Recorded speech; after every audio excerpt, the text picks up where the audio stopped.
জৈনব সাহাবী আমার নবীর দরবারে এসে বলে, ওগো আল্লাহর নবী, আমি সাহাবী এতটাই গরীব, আমার ফ্যামিলির মধ্যে কোনো শান্তি নাই, অশান্তি নিয়ে ফ্যামিলি চালাই, ঘরের মধ্যে কোনো বরকত নাই, কোনো আয় উন্নতি নাই। ওগো নবীজি, অভাব অনটনের মধ্যে আমি আমার ফ্যামিলি নিয়ে সংসার চালাই। ইয়া রাসূলুল্লাহ, ইয়া হাবিবাল্লাহ,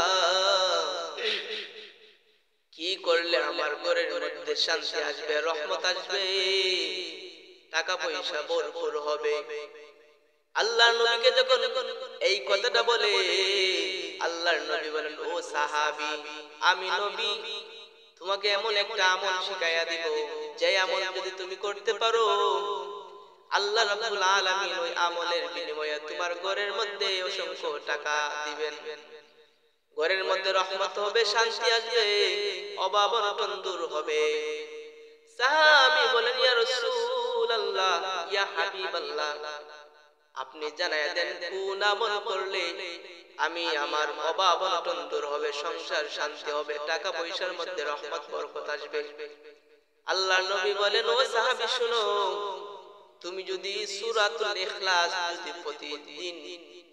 যদি সূরা ইখলাস প্রতিদিন পবিত্র অবস্থায় যদি তুমি পড়তে পারো, ঘরে ঢোকার সময় যদি সূরা ইখলাসটা পড়ে তুমি ঘরে ঢুকো, আবার বাহির হওয়ার সময় যদি সূরা ইখলাসটা পড়ে বাহির হও, ওই আমলটা যদি তুমি করতে পারো, আল্লাহ রাব্বুল আলামিন তোমাকে ওই সূরার ইখলাসের বিনিময়ে তোমাকে অভাব অনটন দূর করে দিবে, টাকা পয়সার মধ্যে বরকত দিবে। আল্লাহ রাব্বুল আলামিনের বিনিময়ে তোমার অভাব অনটন দূর হয়ে যাবে। সাহাবী আল্লাহর নবীর কথা শুনে শুনে যখন সূরা ইখলাসটা আমল করতে লাগলো, এক পর্যায়ে সাহাবী গরীব থেকে ধনী হয়ে গেল। যে সাহাবী নবীজির দরবারে প্রতিদিন আসতো, কিন্তু ওই আমলটা করার কারণে এত সম্পদ বেড়ে গেল, নবীজির সাথে যোগাযোগ করতে পারে না সম্পদের কারণে। হঠাৎ একদিন নবীজির সঙ্গে দেখা, আমার নবী বলেন, ও সাহাবী, তোমার কি অবস্থা, কেমন আছে এখন? সাহাবী ডাক দিয়ে কয়, ইয়া রাসূলুল্লাহ, ইয়া হাবিবাল্লাহ, ওগো আল্লাহর নবী, আপনি যে আমলটা দিয়েছিলেন, ওই আমলটা করার ফলে আল্লাহ রাব্বুল আলামিন আমাকে এত সম্পদ বানাইছেন যে আমি এক বেলা খাইলে দুই বেলা খাইতে পারতাম না, অভাব অনটনের দিন যাইতো।